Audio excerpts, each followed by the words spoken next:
हजरत मसीह मऊद अलैहिस्सलाम कहिछंती अल्लाहଙ୍କ ठारे ହିଁ ଆମର ସ୍ୱର୍ଗ। ଆମେ ଅଲ୍ଲାହଙ୍କୁ ଦେଖୁଛୁ ଓ ତାଙ୍କ ଠାରେ ସମସ୍ତ ସୌନ୍ଦର୍ଯ୍ୟ ପାଇଛୁ। ତେଣୁ ଅଲ୍ଲାହଙ୍କ ଠାରେ ହିଁ ଆମର ପରମ ଆନନ୍ଦ। ତାଙ୍କୁ ପାଇବା ଲାଗି ଜୀବନ ଦେବାକୁ ପଡ଼ିଲେ ମଧ୍ୟ ତାହା ଲାଭଯୋଗ୍ୟ। ଏହି ପଦ୍ମରାଗମଣିକୁ ପାଇବା ଲାଗି ନିଜକୁ ଉତ୍ସର୍ଗ କରିବାକୁ ପଡ଼ିଲେ ମଧ୍ୟ ତାହା କ୍ରୟଯୋଗ୍ୟ। ତୁମେ ଯେଉଁମାନେ ଏଥିରୁ ବଞ୍ଚିତ, ଏକ ନିର୍ଝର ନିକଟକୁ ଦୌଡ଼ି ଯାଅ, ଏହା ତୁମର ତୃଷା ନିବାରଣ କରିବ। ଏହା ହିଁ ସେହି ଜୀବନ ନିର୍ଝର ଯାହା ତୁମକୁ ରକ୍ଷା କରିବ।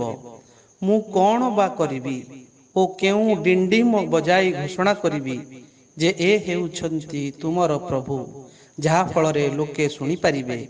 ସେମାନଙ୍କ କାନରେ କେଉଁ ଔଷଧ ପକାଇବି ଯାହା ଫଳରେ ସେମାନେ ଶୁଣିବେ।